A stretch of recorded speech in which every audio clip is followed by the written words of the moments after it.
evidentemente el lawfare sigue en su pleno apogeo.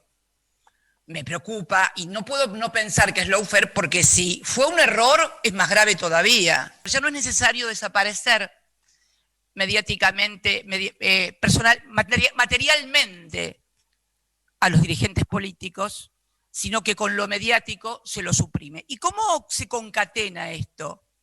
Bueno, el lawfare no es solamente la persecución desde el Poder Judicial, es además la articulación con los medios de comunicación. Yo, por ejemplo, lo estoy viendo a usted, doctora, ahora Daniel Petrone, pero la verdad que su cara no la conocía. Sí conocía a otra integrante del tribunal, la doctora Ana María Figueroa, porque la he visto en los medios de comunicación cuando denunció la presión que había sufrido por funcionarios del gobierno de Mauricio Macri en otra causa que también me tiene por acusada y que es la causa de memorándum de Irán. Ahí le conocí la cara, pero usted no se la conocía, la conozco ahora. Sería bueno que también no solamente apareciera en algún momento mi cara para que pudiera verse en los medios de comunicación, sino también la cara del doctor Daniel Petrone. Al doctor Barrotavenia directamente tampoco, nunca lo vi, ni vi ninguna foto, no lo conozco. Siempre el anonimato de quienes deciden determinado tipo de causas siempre es muy conveniente. Tampoco conozco la cara del fiscal Raúl Ple, que es el acusador. Por eso rescataba las palabras del maestro Julio Mayer, diciendo quienes deciden dar el litigio, dan la cara. Yo siempre di la cara, no solamente acá, he ido a todas las indagatorias que se me citaron, inclusive aquellas que fueron 8 indagatorias, siempre di la cara y la voy a seguir dando además.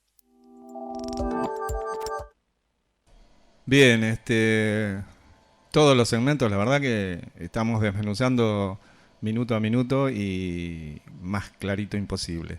Y le damos los buenos días al compañero Gastón Arispe, ahí desde Tucumán, el diputado.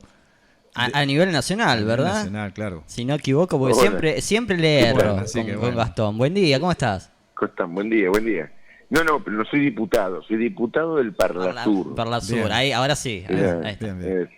Bueno. Y bueno, les agradezco la oportunidad de hablar sobre la guerra judicial. Sí. El lawfare quiere decir eso, guerra judicial, es una palabra compuesta, un anglicismo, como que se utilizan periódicamente cada vez más en esta etapa global, y sí. Lawfare quiere decir law, ley, o warfare, o guerra, digamos, es una palabra que se acuñó en los manuales militares norteamericanos allá por la época de la primavera árabe. ¿Qué decían los tipos? Estaban ante insurrecciones en distintos lugares, inclusive en ese momento, un poco antes, pero también posteriormente a la primavera árabe, había en Afganistán un conflicto militar y tenían dificultades para intervenir. Entonces decían, nosotros tenemos que, además había limitaciones ya de tipo objetiva por la comunidad internacional de que no quería que hubiera bombardeos. Entonces el generalato norteamericano decidió que había que bombardear con leyes, intervenir en la vida pública, y bueno, eso lo venían haciendo siempre, pero claro, a partir de eso en los manuales, allá por el 2001 aparece ya consagrado como una técnica donde lo judicial interviene en la política local. Eso inclusive ya es común que, y en aquel momento se usó mucho, que hubiera en los portaaviones, por ejemplo, así dice el mito urbano, y habría que investigar, probablemente esté documentado, había abogados, gente conocedora de la idiosincrasia y de la legislación, además de gente en un portaaviones naturalmente conocedora de la técnica militar de enfrentamiento directo, la guerra cinética. Entonces se dice que el lawfare es una guerra no cinética, una guerra sin armas. Dicho esto, ¿quién lleva adelante el lawfare? Bueno, en la región, cuando Cristina dice esto es lawfare, es una guerra de aniquilamiento del enemigo político, que utiliza la técnica de los medios de comunicación y de la justicia. Los medios de comunicación, ¿qué hacen? inoculan el veneno, el enojo, generan mediante una noticia verdadera o falsa, fundamentalmente falsa. Ya estamos en la época del fake news, digamos, pero que cuando te agarra Clarín, La Nación, América 24, y empiezan a darte durante una semana, 2 semanas, sea verdad o no la noticia, han generado un nivel de desgaste enorme de esa persona en la sociedad, y lo ponen al límite de lo judicial. Entonces empiezan a decirle a los jueces, inclusive uno lo ve en los medios de comunicación naturalmente, periódicamente, que empiezan a decirle a los jueces, ¿qué pasa con los jueces que no intervienen? Con este que es el jefe de la banda, que es un diputado, un concejal, un intendente o lo que fuere, tendría que estar ya detenido, y a partir de eso empieza todo un proceso de estigmatización, de eliminación del aspecto público del dirigente político, y esto ha sucedido con los medios concentrados que en la etapa kirchnerista y posteriormente todo aquel que fuera peronista, kirchnerista, qué sé yo, digamos así, que hubiera estado en una política de afectación de intereses de grupos económicos, fue sometido al escarnio de los medios de comunicación. Después vienen los jueces. Una vez que te agarró Majul, te agarró, esto dice la técnica, esto es lo que hoy se dice en los medios, te agarró Majul, que hizo operaciones de inteligencia, que dijo mentiras, pero que a partir de eso se construyó una verdad goebbeliana, en el sentido o de Goebbels en realidad, que sí, diría algo así como miente, que algo quedará. A partir de eso vienen los medios de comunicación, viene la justicia, interviene un fiscal y dice, bueno, vamos a investigar. Pero además, como el delito que se te imputa en general es un delito vinculado a una asociación ilícita, en la política ha aparecido la figura de asociación ilícita en los últimos tiempos, no solamente en la Argentina, sino en Brasil, en Ecuador, en distintos lugares, en Bolivia. Bueno, asociación ilícita, expectativa de pena alta, y bueno, entonces puede escapar. Entonces, como puede escapar esa persona, hay que meterle una detención por si las moscas, y eso, que es una preventiva, le cae, sobre todo en la etapa del gobierno de Macri, le cabía a cualquiera. Entonces así se llenaron la cárcel, le llegó a saber hasta 400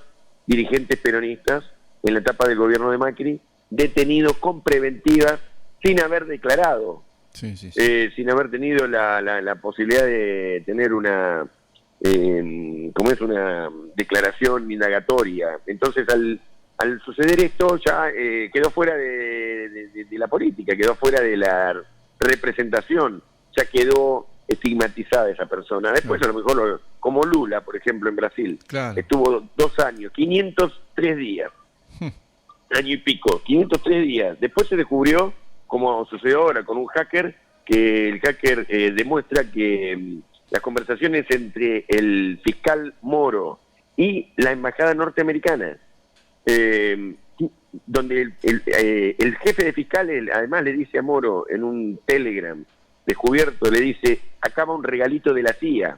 Esto es muy importante, porque la guerra judicial, nosotros decimos, es una guerra no local solamente, sino que hay un centro político que es el que decidió que tenía que haber intervención nuevamente en el patio trasero de América Latina por parte de Estados Unidos. Entonces aquí aparece que no solamente es una guerra de sectores políticos locales, sino que son sectores políticos locales, de grupos económicos concentrados, medios de comunicación y jueces que van a aprender, como en la época de Chicago, en la época de West Point, en la época del operativo Cóndor, de la actual militares. Hoy los jueces fiscales, inclusive de las Cortes Supremas, les encantan reunirse para hablar de Código Procesal Penal, para hablar de la naturaleza, por ejemplo, de los juicios por jurado, como hicieron todos los fiscales, muchos de los que están en Rodríguez, y en Moreno, y en Morón, y en Mercedes. Les encantó las charlas con las embajadas norteamericanas para aprender sobre el Código Procesal Penal o sobre los juicios por jurados. Entonces vienen los yanquis y te dicen,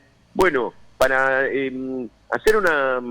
para obtener pruebas a un testigo inclusive que puede ser arrepentido, la técnica es tal, y empiezas a construirse una metodología a partir de la injerencia de grupos extraterritoriales, generalmente financiados por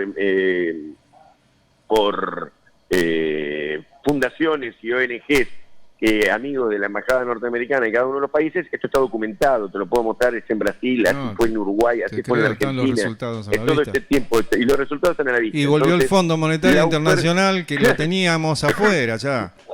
Por favor, el los Laufer es resultados. eso, es una guerra no cinética que tiene un corazón, un centro político, un diseño en Estados Unidos. Y entonces, bueno, por supuesto que en forma local se expresa en la aparición de notas en el diario La Nación, Clarín, A24, TN o donde vos quieras, y de medios de medios de AEA, digamos, de medios de ADEPA, y bueno, y los jueces amigos de estos sectores, que son los jueces que les gusta ir los 4 de julio, están documentados, están las fotos en los diarios, están las fotos en esas secciones de sociedad, donde van a brindar por el cumpleaños de la madre patria. Allí, desde que Santoro apareció en la foto vestido de cowboy con D'Alessio, Santoro, aquel periodista de Clarín, en la embajada norteamericana aparecieron millones de fotos de periodistas y jueces que van a festejar el cumpleaños de la madre patria. Eso existe. ¿Y por qué tomaron esa decisión? Porque hubo un ciclo de crecimiento, de distribución de la riqueza, de justicia social y de desarrollo, que fue el ciclo de los 10 años, 15 años del gobierno de Lula, de Chávez, de Néstor, de Correa. Ya hoy pareciera ser que solamente una parte de la grieta, no es una parte de la grieta. Esta es la sociedad argentina que está asediada por una política de intervención de sectores minoritarios aliados a intereses extranjeros. No hay grieta en la Argentina, lo que han hecho es generar a partir de los medios de comunicación también este lawfare, que es esta idea de que hay 2 sectores en la sociedad argentina. Muy clarito, Gastón.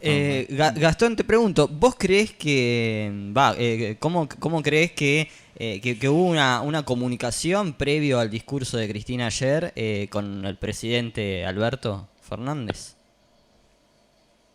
No lo sé, che.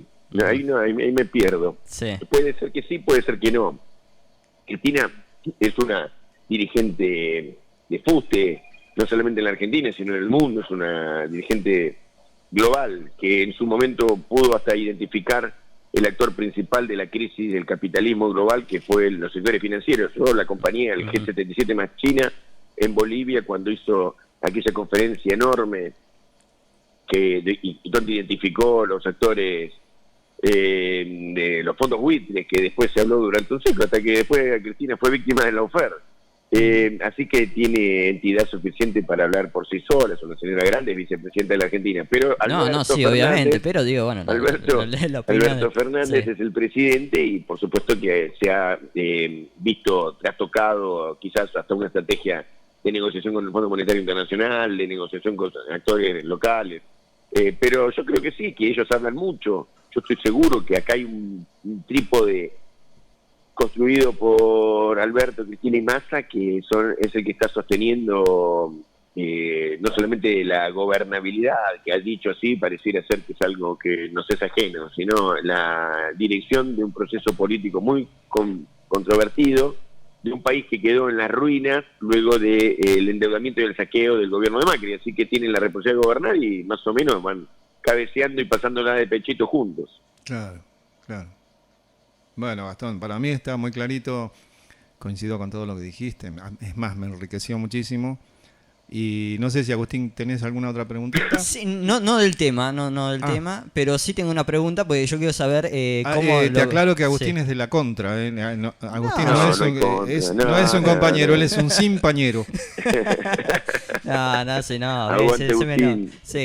yo quiero saber, ¿cómo está el señor por ahí, Claudio Mora? Mira, en este momento está charlando acá con un dirigente tucumano, que me dejó al borde de hacer el programa. Ah, claro, no, porque sí, es típico de Claudio. Te dice. Ahora vengo y chao. No, y vos sabés que te decía hoy cuando Claudio te mencionaba que estábamos laburando con esto, porque yo soy presidente de la Comisión de Derechos Humanos del Parlasur. Y ahí armamos hoy en un rato tengo a las 11 una reunión, ya estamos ahí, con distintos juristas, Carol Proner, por ejemplo, que es de una fundación brasilera que está en el equipo de abogados de Lula, con abogados paraguayos, con también la ex canciller del gobierno de Correa, Gabriela Rivadeneira, y con dirigentes de organismos de derechos humanos y juristas argentinos como Barcesat, por ejemplo. Estamos armando un proyecto de ley marco, que en el marco de una recomendación de los estados que hace el Parlasur, proponga una ley que tenga una técnica, una vacuna, una Sputnik, digamos, Ajá. Sí.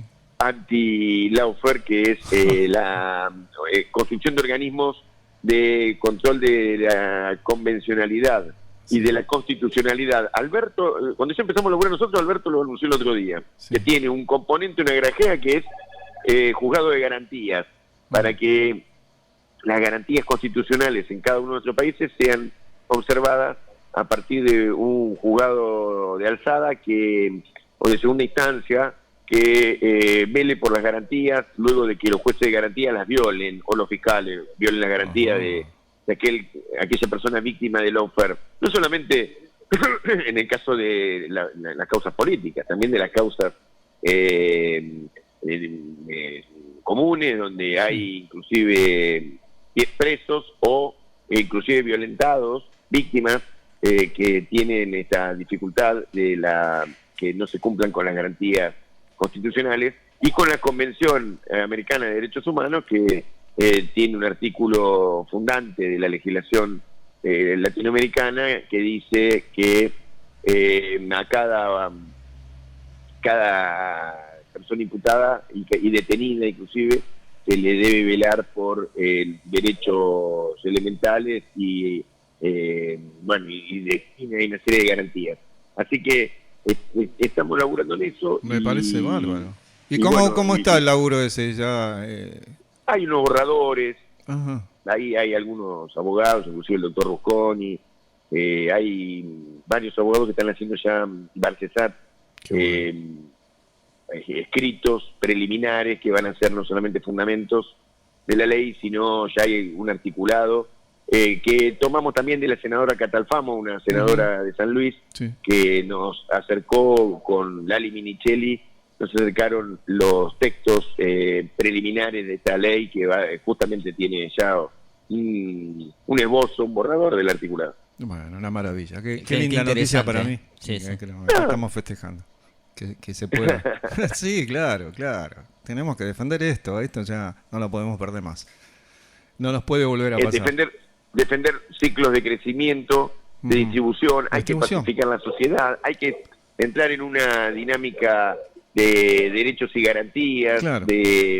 Hay que parar con la irritación y con los conflictos que generan sobre todo los medios de comunicación y sobre todo los jueces, que como en este caso, con el dólar futuro, va a quedar demostrado el escarnio al que fueron sometidos, en este caso Cristina, el gobernador Kicillof, que en ese momento era el ministro de Economía, etcétera. Y el pueblo, Y el pueblo también, porque perdimos un gobierno al cual no deberíamos haber perdido jamás. No, pero además en torno de esta causa lo que buscaron fue no solamente estigmatizar, sino generar un proceso devaluatorio que impactó directamente, como en cada devaluación, sobre la capacidad adquisitiva del salario, sobre los programas sociales, sobre la capacidad de compra de nuestro pueblo. Entonces, cuando se habla de que aquí hubo un negocio con el dólar futuro, que además lo hicieron justamente los dueños de los bancos y los amigos que después quedó demostrado del gobierno de Macri que apostaron y jugaron con el dólar futuro, con el valor futuro de la moneda, con la devaluación hicieron empezaron a hacer pedazo la Argentina. Hoy el dólar está 150, 100 el dólar oficial, en ese momento estaba 9 pesos con 75. Claro. Y esa corrida financiera periódica durante el gobierno de Macri con los 80.000 millones de dólares, 44.000 del Fondo Monetario, el resto banca privada, más el endeudamiento de las provincias, de las que no se habla en general, pero todas las provincias fueron habilitadas para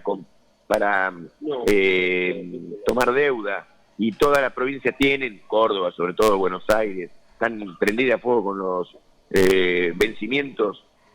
Estamos ante una situación donde la Argentina quedó prendada con el capital global, con el capital internacional a partir de, y esta pelotudez, discúlpeseme así, No, del no. dólar futuro, que sirvió para Sí, ganar la primera batalla sí. con esta técnica sobre aquellos que estaban dificultando el ingreso de los fondos buitres y la devaluación en la Argentina. Así que fue el ingreso masivo del capital global y de los bancos a la Argentina luego del gobierno peronista kirchnerista, y eso condicionó para siempre, por mucho tiempo por lo menos, la capacidad adquisitiva del salario y la soberanía argentina. Por eso que esto incluye la dimensión de la soberanía nacional, en este caso la soberanía monetaria, ¿no? Que ha quedado la Argentina con un peso muy devaluado. Muy, muy claro, Gastón, como siempre. Bueno, te agradezco Gastón, la verdad muchísimo. que sí, tremendamente clarísimo, y nos hace muy bien Y haberte te escuchado. esperamos próximamente cuando termine, obviamente, tus acciones ahí, que puedas pasar por acá por el estudio. Sí, sí.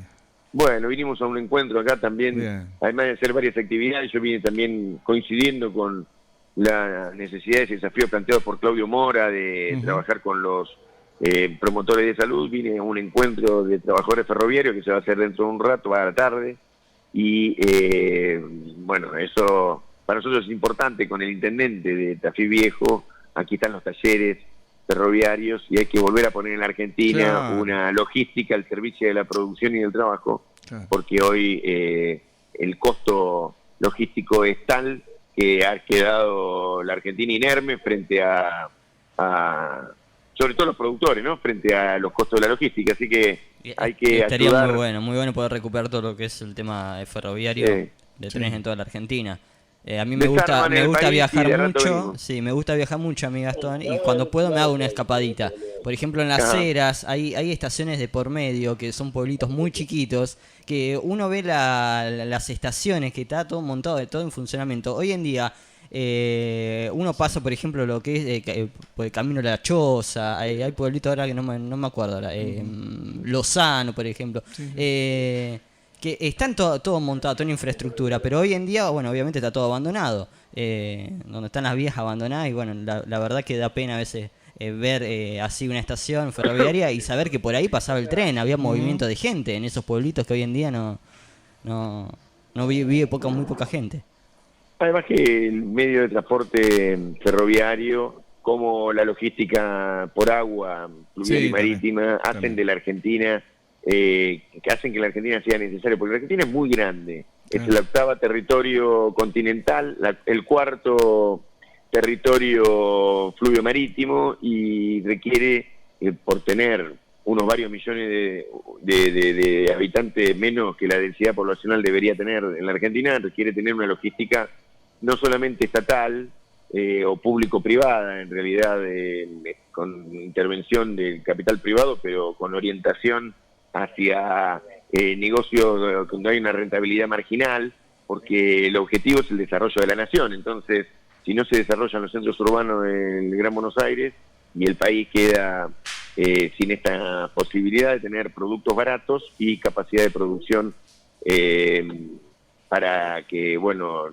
el pueblo originario, el pueblo que vive en las márgenes de las zonas rentables, no tenga que emigrar a las grandes ciudades. Entonces, se necesita un desarrollo armónico, planificado, y el tren y los barcos, por decirlo así, las barcazas, y son necesarias para reemplazar un transporte caro, terrestre, que es el hegemónico en la Argentina, Claro. el que define que no haya multimodalidad, que es el transporte por camión, que en realidad hace las conexiones chicas en un país desarrollado, pero aquí hace 2.000 kilómetros a veces para llevar leche desde una zona tambera a la Patagonia, cuando en realidad debería llevarse por otra vía, ¿no? Claro. Eso encarece todo.